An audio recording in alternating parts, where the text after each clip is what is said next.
When I came to the courts today, I had absolutely no intentions of recording this video that I'm about to make for you now.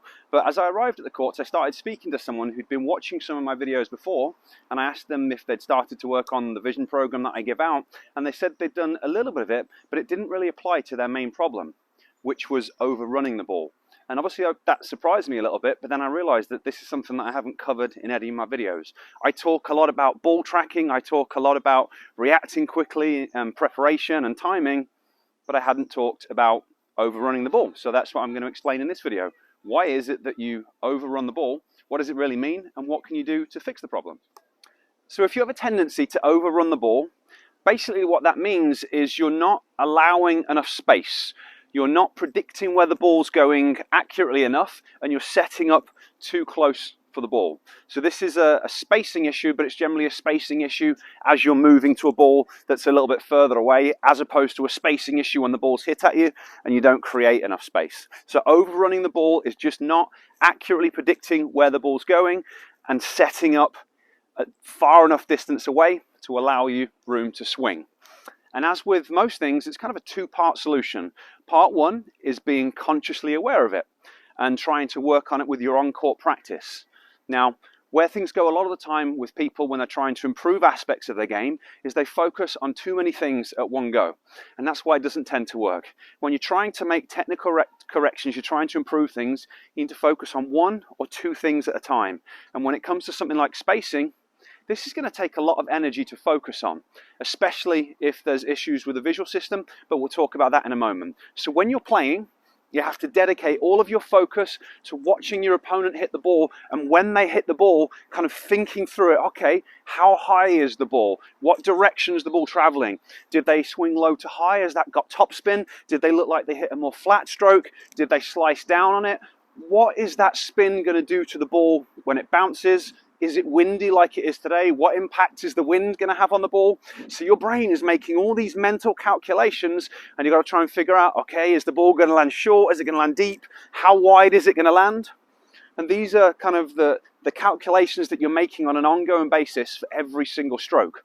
So if you find that you're overrunning the ball, part one of the solution is becoming consciously aware of this and making it a priority within your practice to try and focus on setting up the right distance for the ball. And obviously if you're hitting cross court, if the ball is coming across, it's a little bit more tricky to kind of judge where it's going to go, because I'm moving in this direction, the ball is coming across in that direction. So there's a few calculations to be made. So it's just about practicing it, thinking about it consciously, and working on it.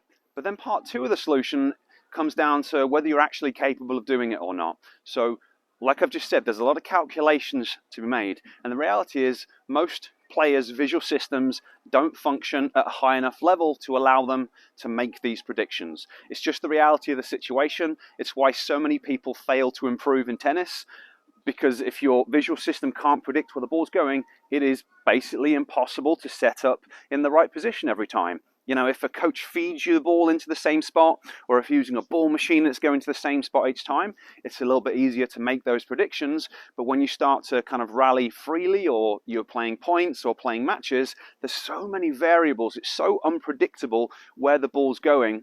It's really hard for your brain to figure that stuff out if the visual system doesn't work very well. And in terms of kind of how this all works behind the scenes, there are multiple different parts of your brain that are responsible for processing information. We've got a few key areas that are really important for judging distance and judging depth and figuring out how far things are away from people. So what you might need to do in addition to this on-court work is you might need to spend a little bit of time off-court training your visual system. The cool thing is that is really simple to do once you know how, and I make a free program to help you with this kind of thing. So I'll place a link to the free Tennis Vision Starter program down there, and I'll place a link up there so you can start working on it, because really it is a two-part solution. You've got to do the on-court work focusing on it, but if your visual system isn't capable of performing past a certain point, that's going to max out how far you can get. So you've got to work on the visual system and you've got to work on the on-court side of things. Combine the two and it can make a really big difference in your ability to predict where the ball's going. And hopefully that will prevent you from overrunning your shots. and really help you to improve. Okay, hopefully that's been useful. If you found this information helpful and you want to learn a little bit more about it, you want to actually check this video out here. It's about timing, but it's going to show you a couple of different visual assessments about visual skills that can go wrong and actually create problems with some of the stuff that I'm talking about today. So if you want to learn more about it, check out this video here.